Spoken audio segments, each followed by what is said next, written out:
pagtulong natin ay nasa pangalan ng Panginoon. Siya ang lumikha ng langit at lupa.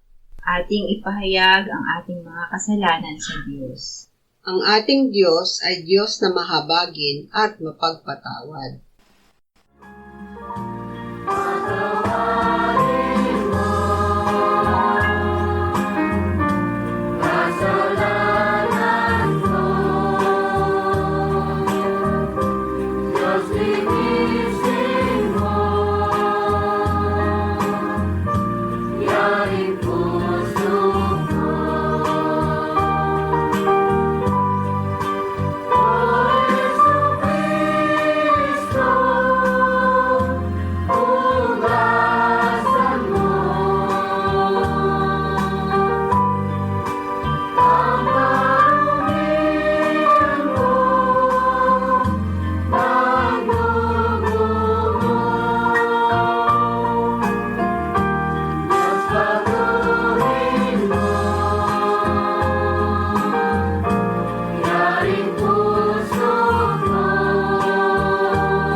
Mapalad ang tao na pinatawad na iyong kasalanan at nalimot na rin ang kanyang nagawang mga pagsalangsang.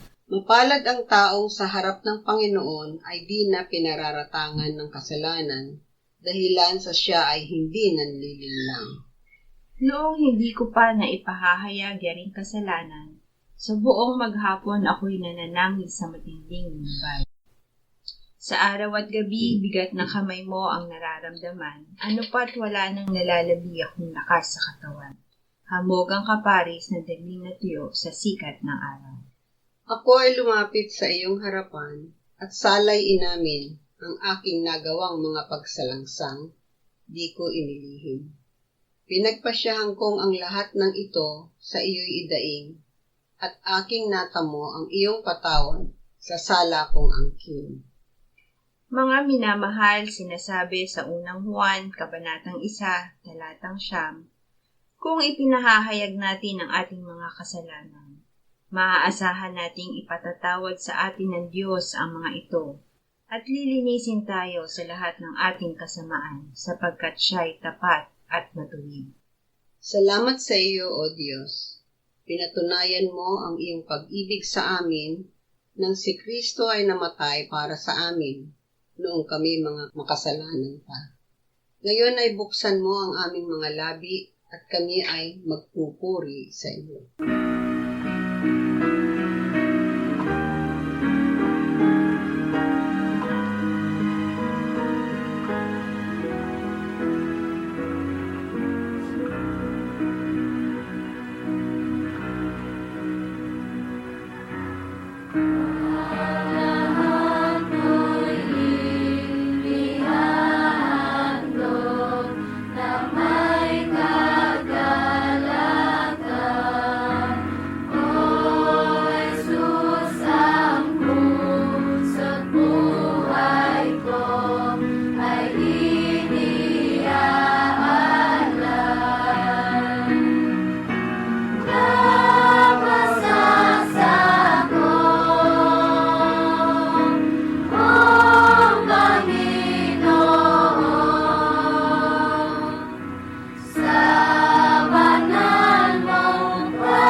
Ikalawang Samuel 12:1-6.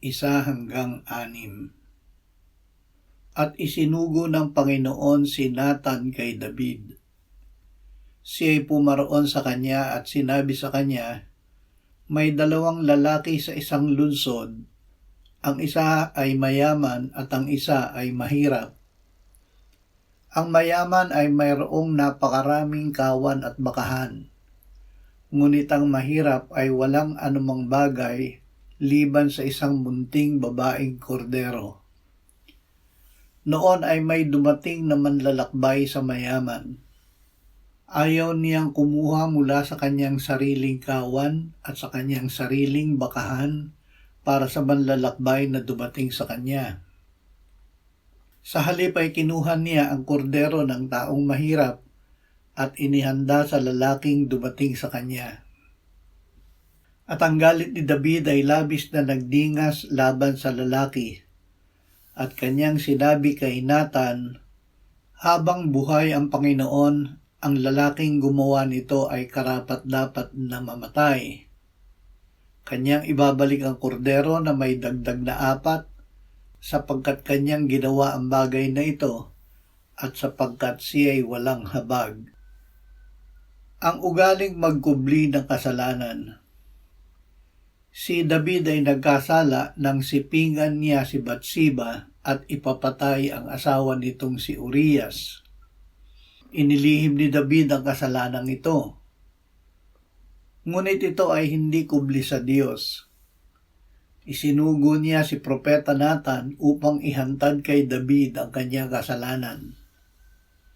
Ang pagkukubli ni David ng kanyang kasalanan ay hayag sa kanyang paghatol sa mayamang lalaki na kumuha ng kordero ng mahirap. Ngunit sinabi sa kanya ni Nathan, ikaw ang lalaking iyon.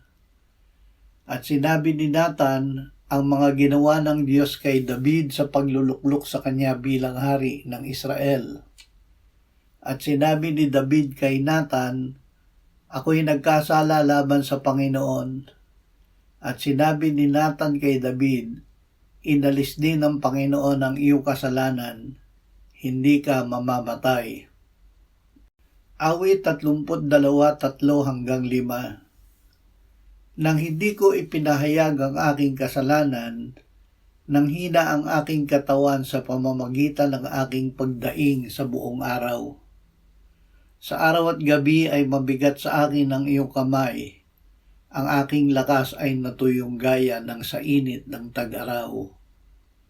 Kinilala ko ang aking kasalanan sa iyo at hindi ko ikinubli ang aking kasamaan. Aking sinabi, ipahahayag ko ang aking paglabag sa Panginoon at iyong ipinatawad ang bigat ng aking kasalanan. Agad ipahayag ang kasalanan. Tayo ay iniligtas ng Diyos para magkaroon ng pakikisama sa Kanya. Nasisira ang pakikisama natin sa Diyos kung tayo ay nagkakasala. Kung magkasala ay huwag nating dayain ang ating sarili. Ang Diyos ay gagawa upang tayo ay magsisi at ipahayag ang ating kasalanan sa Kanya. Kung ipinapahayag natin sa Diyos ang ating kasalanan, siya ay tapat at banal. Patatawarin niya ang ating kasalanan at lilinisin niya tayo sa lahat ng kalikuan. Hebreo 10:11-22. Kaya mga kapatid, yamang mayroon tayong pagtitiwala na pumasok sa santuario sa pamamagitan ng dugo ni Jesus, na kanyang binuksan para sa atin ang isang bago at buhay na daan, sa pamamagitan ng tabing, sa makatwid ay sa kanyang laman, at yamang mayroon tayong isang pinakapunong pari sa bahay ng Diyos, tayo'y lumapit na may tapat na puso sa lubos na katiyakan ng pananampalataya na ang mga puso ay winisikang malinis mula sa isang masamang budhi at nahugasan ang ating katawan ng dalisay na tubig. Lumapit na may tapat na puso. Tayo ay iniligtas ng Panginoong Hesus para hindi na magkasala. Ito ay dahil ibig ng Diyos na manatili ang ating pakikisama sa Ama at sa Anak.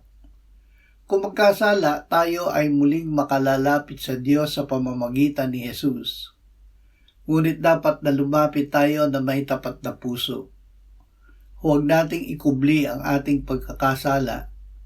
Huwag nating dayain ang ating sarili sa pagsasabi na wala tayong kasalanan. Ipahayag natin agad ang ating kasalanan at patuloy tayong manalig na muli ay makalalapit tayo sa Diyos sa pamamagitan ng dugo ni Jesus na lumilinis ng lahat ng ating kasalanan. Lucas 24:44 hanggang 47. Pagkatapos ay sinabi niya sa kanila, "Ito ang aking mga salitang sinabi ko sa inyo noong ako'y kasama pa ninyo, na kailangang matupad ang lahat ng mga bagay na nakasulat tungkol sa akin sa kautusan ni Moises, sa mga propeta at sa mga awit." At binuksan niya ang kanilang mga pag-iisip upang maunawaan nila ang mga kasulatan. Sinabi niya sa kanila, "Ganyan ang nasusulat na kailangang magdusa ang Kristo at muling mabuhay mula sa mga patay sa ikatlong araw, at ipangaral ang pagsisisi at pagpapatawad ng mga kasalanan sa kanyang pangalan sa lahat ng mga bansa mula sa Jerusalem."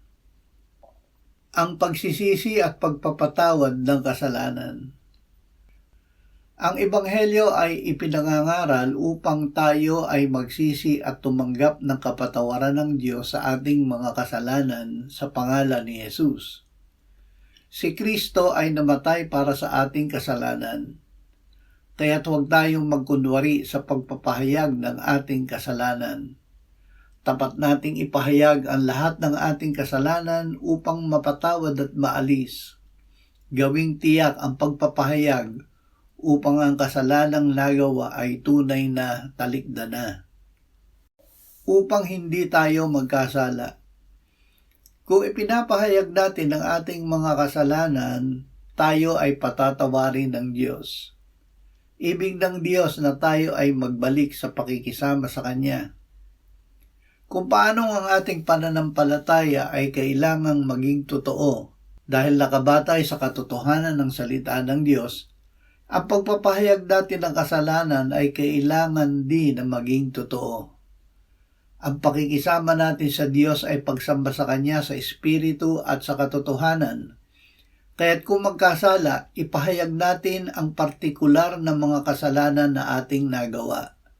Isa-isahin natin at huwag ikubli ang mga ito upang ang pagpapahayag natin ng kasalanan ay maging ayon sa pag-akay sa atin ng Espiritu Santo at tunay na pagsusuko ng mga ito kay Jesus upang ang lahat ay Kanyang malinis ng Kanyang dugo.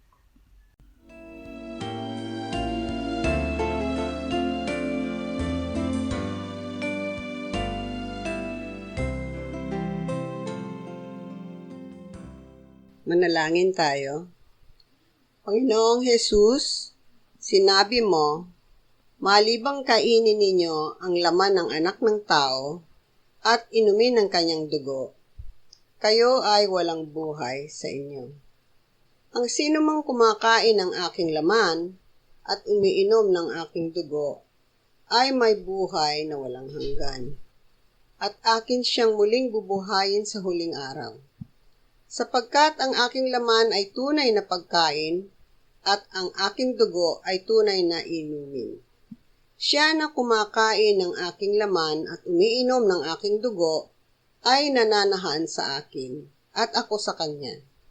Kung paanong buhay ang Ama na nagsugo sa akin at ako ay nabubuhay sa pamamagitan ng Ama, gayon din siya na kumakain sa akin, siya man ay mabubuhay sa pamamagitan ko. Panginoong Jesus, aming tagapagligtas, tinatanggap ka namin sa oras na ito bilang aming tinapay ng buhay. Tinatanggap namin ang iyong katawan na ipinako sa krus na matay inilibing, binuhay na muli at iniakyat ng Ama sa kanyang kanan sa langit bilang aming tunay na pagkain. Tinatanggap namin ang iyong dugo na nabuhos sa ikapagpapatawad ng aming kasalanan bilang aming tunay na inumin. Manahan ka at mabuhay ka sa amin, upang kami ay mamuhay sa pamamagitan mo, kung paanong ikaw ay namuhay sa pamamagitan ng Ama. Salamat, Ama, salamat dahil kay Kristo. Kami ngayon ay nakapamumuhay kasama mo kaisa ng Espiritu Santo. Sa iyo ang lahat ng kaluwalhatian ngayon at magpakailanman. Amen. Amen.